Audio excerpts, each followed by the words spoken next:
बिस्मिल्लाहिर्रहमानिर्रहीम। Last videos में हमने जो पहले दो एमसीक्यू सॉल्व किए थे उनका सॉल्यूशन कुछ इस तरह से था। आज की जो वीडियो है इसमें हम क्वेश्चन नंबर 3 को डिस्कस करेंगे। बहुत इंपॉर्टेंट एमसीक्यू है। Resistance of a wire is R ohm. The wire is stretched to double its length then its resistance in ohm is. थोड़ा सा इसको समझ लेते हैं कि क्या सिचुएशन हमें गिवन है। सबसे पहले हमारे पास जो रेजिस्टेंस था वो आर ओम था। अब उसके बाद ऐसा हुआ कि हमने वो जो वायर थी उसको हमने स्ट्रेच कर लिया। ठीक है, जब भी हम स्ट्रेचिंग करते हैं तो ऑब्वियसली हमारे पास लेंथ जो है वो इंक्रीज़ करती है, और जो हमें गिवन है कि हमारी जो लेंथ थी वो क्या हुई, वो डबल होगी। इस चीज़ का क्या मतलब है? इस चीज़ का मतलब ये है कि स्ट्रेचिंग से पहले length of the wire before stretching is equal to L. अब जब लेंथ स्ट्रेचिंग के बाद जब डबल हुई तो इसका मतलब ये हुआ कि हमारे पास जो एल प्राइम आ गई वो आ गई 2L के इक्वल। ओके, अब एरिया जो था उस वायर का, अगर हम एरिया की बात करें तो बिफोर स्ट्रेचिंग वो था ए के इक्वल, और आफ्टर स्ट्रेचिंग वो हमारा हो गया ए प्राइम के इक्वल। अब क्योंकि लेंथ हम इंक्रीज़ कर रहे हैं और रेजिस्टेंस जो है वो हमारी वो डिपेंड करती है लेंथ के ऊपर एंड क्रॉस सेक्शनल एरिया के ऊपर, तो इन दोनों चीज़ों को हमने देखना पड़ेगा। क्योंकि रेजिस्टिविटी जो कि हमारे डिस्कस कर चुके हैं कि वो मटेरियल टू मटेरियल चेंज होती है, तो मटेरियल तो हमने चेंज नहीं किया। जब स्ट्रेचिंग की तो हमने एक ही सेम टाइप के मटेरियल को हमने स्ट्रेच किया।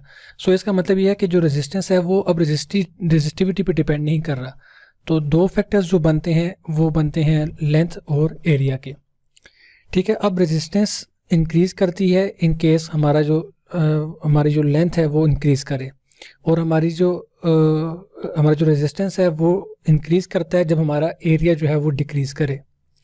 ठीक है, इसका मतलब ये है कि हमारे पास जो रेजिस्टेंस है वो क्रॉस सेक्शनल एरिया के इन्वर्सली प्रोपोर्शनल है। ये आप सब लोग जानते हैं।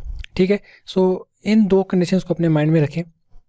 अब क्योंकि कंडीशन जो चीज़ हमें गिवन थी क्वेश्चन में वो जस्ट हमें उसकी लेंथ के बारे में बताया गया कि उसकी जो लेंथ है वो डबल हुई, लेकिन जब हम लेंथ को डबल कर रहे हैं तो एट द सेम टाइम हमारा जो रेजिस्टेंस है वो भी जो क्रॉस सेक्शनल एरिया है वो भी कम होगा। अब उसके कम होने की वजह यह है कि जैसे जैसे हम स्ट्रेचिंग कर रहे हैं उसका क्रॉस सेक्शनल एरिया इस वजह से कम हो रहा है कि हम वॉल्यूम को कांस्टेंट रख रहे हैं। ठीक है, वॉल्यूम का मतलब ये है कि उसके अंदर हम जो चार्जेस हैं, जो वायर के जो मॉलिक्यूल्स हैं वो हम इंजेक्ट नहीं कर रहे। वही वायर है, लेट से अगर उसका जो मैस है वो लेट से 5 kg है, तो जब हम उसको स्ट्रेच कर रहे हैं तो हम उसके अंदर मैस इंक्रीज नहीं कर रहे। ठीक है, तो इसका मतलब ये है कि वॉल्यूम हमारा कांस्टेंट रह रहा है, वॉल्यूम के अंदर चेंज नहीं आ रही। So volume before and after will remain same. ठीक है, इस चीज़ को आप थोड़ा सा कंसेप्चुअली देखें कि आप किसी भी वायर, कोई मोटी वायर अगर आपके पास होती है, आप उसको जब स्ट्रेच करते हैं तो वो पतली हो जाती है। पतली होने का मतलब ये होता है कि उसका जो क्रॉस सेक्शनल एरिया होता है वो कम हो रहा होता है। ठीक है, आप अपना एक्सपेरिमेंट करके देख लें किसी भी चीज़ का।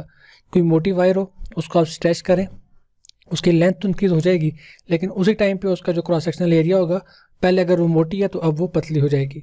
तो इसका मतलब ये हुआ कि अब हमारा जो क्रॉस सेक्शनल एरिया है वो क्या हो जाएगा, डिक्रीज़ हो जाएगा। अब कैसे डिक्रीज़ होगा इसको देख लेते हैं। वॉल्यूम हमारा स्ट्रेचिंग से पहले और स्ट्रेचिंग के बाद दोनों सेम रहेंगे। वॉल्यूम का फार्मूला हमारे पास है एरिया इंटू लेंथ।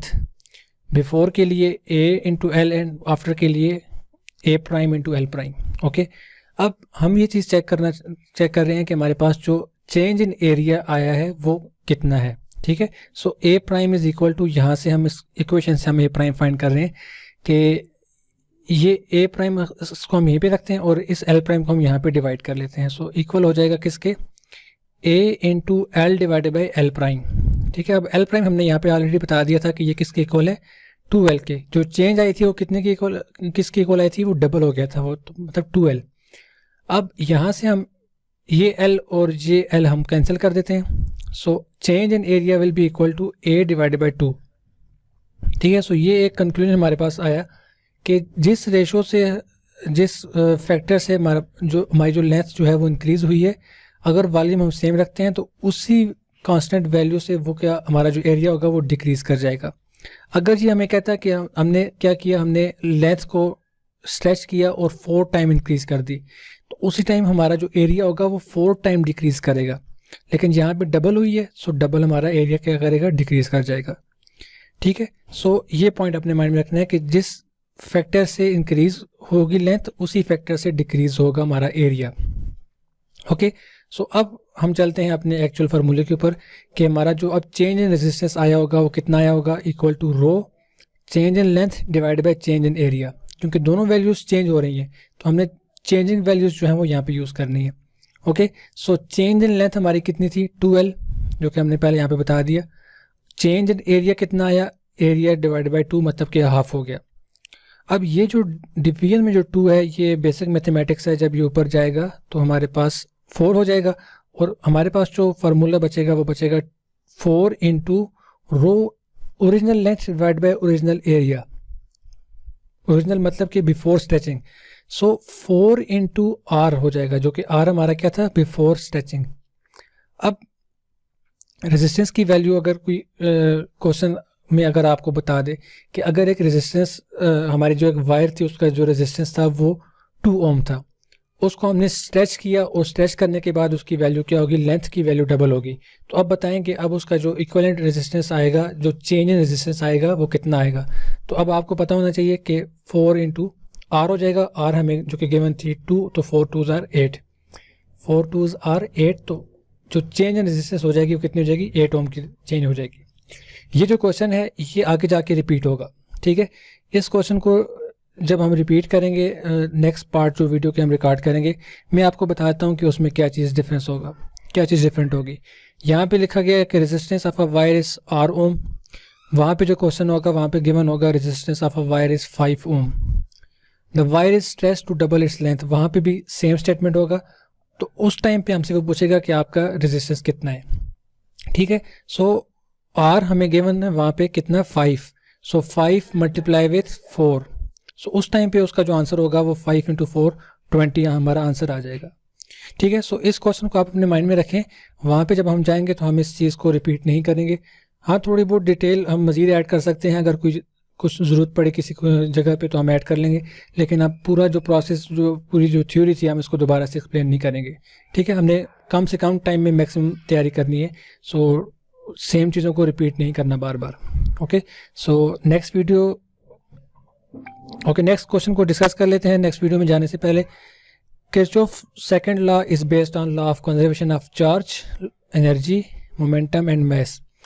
अच्छा, KCL और KVL हमारे पास 2 फेमस लॉज हैं, और जिनमें से फर्स्ट लॉ जिसको कहा जाता है वो हमारे पास KCL होता है, और सेकंड लॉ जो होता है वो हमारे पास KVL होता है।